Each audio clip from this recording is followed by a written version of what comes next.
Good afternoon, Coach. Afternoon. We're going to get started with Zach Berman and then Tim McManus. Hey, good afternoon, Doug. In Carson's fifth year in the league and fifth year working with you, why are you seeing his production and his performance regress? Progress? Regress. Oh, regress. Yeah. Oh, I'm sorry. I did cut out there a second. It's a good question. For us, it's a matter of continuing to work, I think as coaches and players, we continue to strive to get better every single day. I just don't want Carson to feel like he has to make all the plays every single time. I just want him to just be Carson, and you guys know him. You've been around him. You've heard him. His demeanor is he wants to do everything right, and we've given him control to do that. But we just got to continue to work to get better. And I don't think anybody can totally master, the sport. You're constantly learning and getting better, and that's what we got to do and continue to coach that. Go ahead, Tim, and then Jeff. Along those lines, Doug, your relationship with Carson from a quarterback play caller standpoint, just as a reference point with Nick, it seemed like it was easier, maybe at least to the casual observer. Like there was a natural mesh between what his strengths were and what you were calling. Do you agree that it's been a little bit tougher to get on the same page with Carson? And what are your thoughts on that? Well, I think you're talking about two different guys, obviously, two different personalities. Two guys approach the game a little bit differently, and you tailor it to their strengths. And that was one of the things that I had to do with Nick when he took over a few years ago is find out what he liked, and that's what we do with Carson even to today, and as we even in game make decisions, continuing to have conversations on the sideline, with he and Press and myself, just. What do you like? What are you seeing? What do you want to, what would you like for me to call? Or if I'm not calling something, let me know. Then that way I can get it into the game. And and both guys are different, and we understand that, and just want to make sure that Carson does feel comfortable with the game plan, and because quite honestly, the quarterbacks have input, right? And just as Nick had input, and all the guys, have input with what we're doing, each week. Go ahead, Jeff, and then Dave. Doug, in watching the film of the defense, what were the main reasons why the defenders were biting so much on the play fakes and getting fooled? And then the other question I have as a follow-up to that is who is responsible primarily for communication pre-snap? Is it Nate? Is it Rodney? Is it both? Thanks. Well, as far as the play action, as far as the biting on stuff, I mean,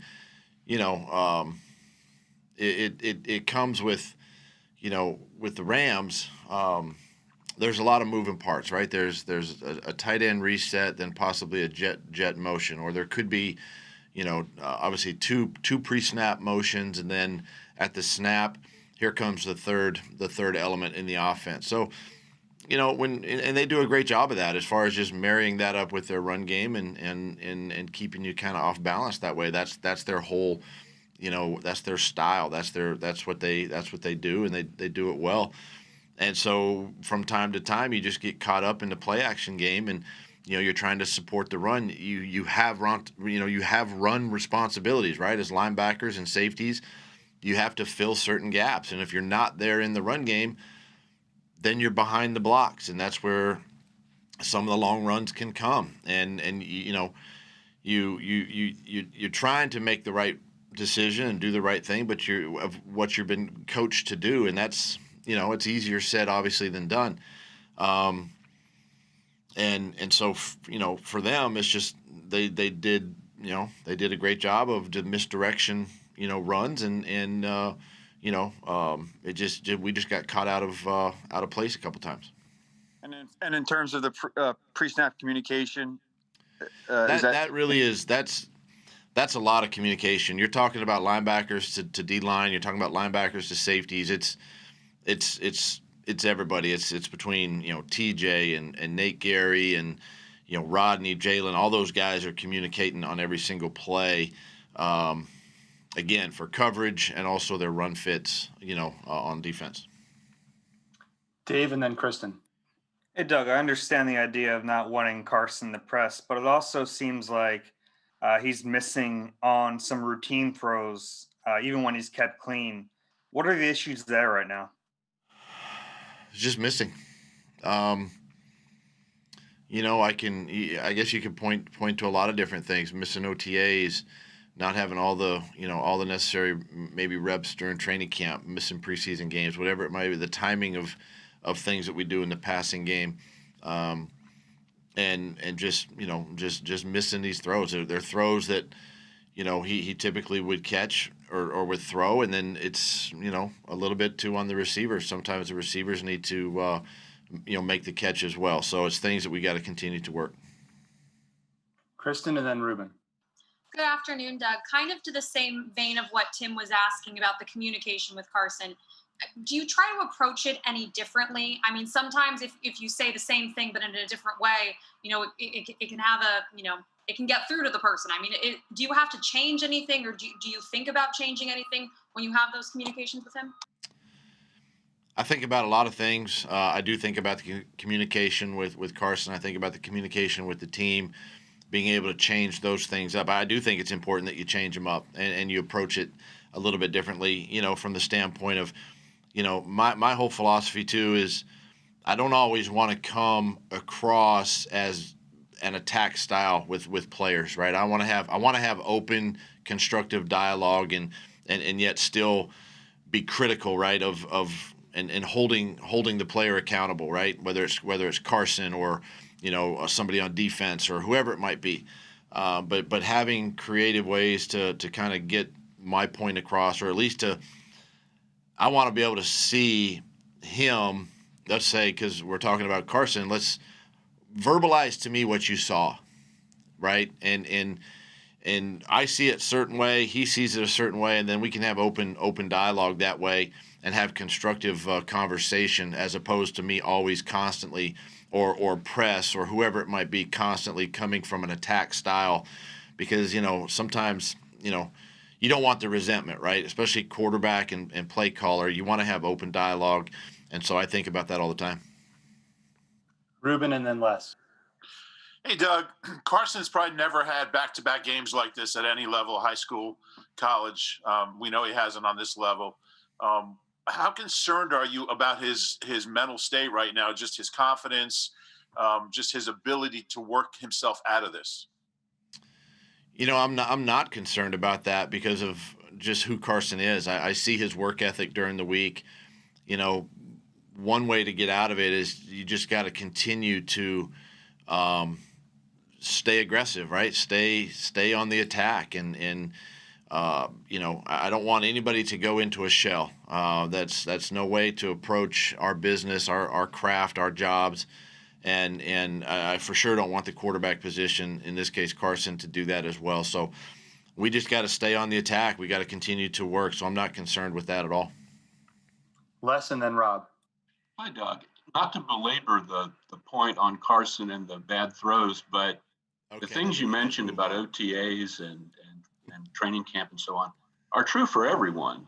And most veteran quarterbacks under solid veteran coaches who have been together for a while are off to good starts this year. Is there something that you look back on that maybe you could have done differently getting ready for the season? What do you think of that? I think we had a set of rules and protocols that we had and guidelines to go by. So many hours on the field, so many hours in the building, and quite frankly, with a lot of new pieces, particularly on the skill position, with Jalen and John Hightower, even getting JJ back out there, right, and Greg Ward, relatively new guys. you're talking about 2.5 to 3 weeks of actual full speed, timing throws. And I don't care who you are throwing. I don't care, who the receivers are. 2.5 weeks to prepare for your first real game. It's not enough time. It's not enough time. And it's a constant work in progress.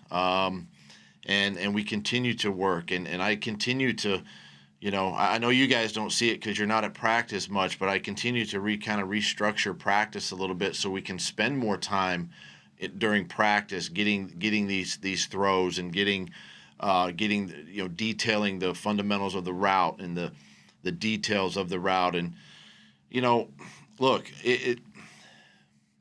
when you put the film on and you watch these last couple of weeks, the mistakes we're making, yeah, they're devastating mistakes. I understand that, but there's a lot of good out there too, and there's a lot of positive that we can build on, and we're not far off. Our offensive line played well against another good front yesterday. Aaron Donald, for the most part, wasn't around Carson, maybe once or twice, but he we kept him away from the quarterback. They played well. Our running game picked up yesterday. Miles did a nice job, yesterday in the run game. Our tight ends and receivers blocking, all of that. There's timing that goes on with that as well. The passing game is a little different, right? It takes some time, and we're going to continue to work and get better. Rob and then Bo. Doug, how much input do you get from the front office when it comes to playing Jalen Hurts? And do you feel any urgency or any pressure to incorporate him into the offense because he was a second-round pick? No and no. Go ahead, Bo, and then John McMullen. Hey, Doug. You guys have sort of fallen into a bit of a hole the last 3 seasons now. I'm just curious, as the head coach, like mentally, is it a little bit exhausting for you to have to go through this again and deal with all of our questions as well? Dealing with your questions are exhausting. That's what's exhausting. Handling the wins and losses, that's a little bit easier than handling your questions. But no, listen. Obviously, we get into this. This is a sport that I love. This is a sport I love. I love to play it, and now I love to coach it. And obviously, we get into this business to win, right? And obviously, I've been hired here to win championships and to win games. And listen, there's going to be setbacks, right? I mean, there's going to be things that don't go our way. But instead of just folding up our tents and going and doing something else, we're gonna fight the fight, man. We're gonna sit in here. We're gonna grind this thing out. We're gonna figure this thing out. I've got smart coaches. I got smart players. As I said, I think either this morning or after the game, I can't remember now, but those guys in that locker room are mad. They're upset that we're 0-2 and in this position, but nobody's going to feel sorry for the Philadelphia Eagles or feel sorry for me. And and I'm going to come here every day and take your questions, and you may not like the answers, but I don't care, quite frankly. And what I care about is our team, right? And getting our team prepared, to play the Bengals this Sunday. John and then Chris Murray. Hey, Doug. I hope you care about this one, but you were talking about verbalizing things and the communication with Carson. So you take the interception to JJ. What did you see, and what would be sort of the coaching points to that throw? And then real quick, is Isaac okay? Can you give us an update on him? Yeah, certainly. On that particular play, that one's unacceptable. That one is not part of the play. It's a backside progression, obviously, and and it's unfortunate. It's I've got to do a better job offensively. We got to do a better job with plays of that nature, that we coach those a little bit better, and the details of that particular route. It was a little bit of a new concept for us in the game plan this week, and we just got to do a better job. But that one's unacceptable. Carson would say the same thing, and we've got to own that one.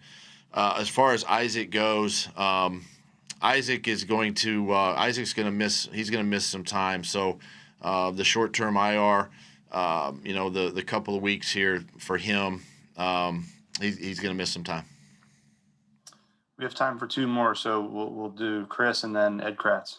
Yeah, Doug, what about maybe taking some pressure off Carson in the sense that you would probably run the ball a little bit more, or get him into situations where he can, maybe get some passes that he not that he can't complete, but put him in situations where he can really move the offense. That's a great idea. Yeah, I mean, we were outside of the 2-minute drive before the half, and at the end of the game when we were down, we had to throw. I thought we were pretty much running the ball extremely effectively. Carson was outside of the pocket being effective. The play action pass was working. It was just a couple of plays that we like to have back, but other than that, I think it was 21-16 in the third quarter, with a chance for us to go down and take the lead when we made that mistake. So, but yeah, I mean, I guess we could do some things differently. Yeah. Go ahead, Ed. Hey, hi, Doug. Just the offensive line, a lot better, it looked like, this week. I mean, did Jason Peters play better, would you say, when you looked at the tape? And how about Nate Herbig? Did he settle in after his first start? And how did Matt Pryor do? That's a lot of questions. No, overall, you've heard me say the offensive line in general played well. They played better than the week before. JP was improved. I think he kind of settled in, at left tackle, having a full week again, really 2 weeks of practice. Did a nice job. Herbig played really well, and that's no small task, blocking 99 and of course 90 Brockers and some of those guys, on the D line. But he did a really nice job. Kelsey did an outstanding job. Lane Johnson, was great to get him back, and he did a really good job. And then before Isaac got hurt, playing well, and Pryor came in and actually did some good things. It wasn't perfect. There were some calls that he missed, and you can see he and Kelsey kind of talking, after plays and between plays, whatever. And again, that's just part of being a backup. But overall, those guys, as you mentioned, played much better than the week before. Thanks, Coach. Thanks, Doug. Thank you, guys.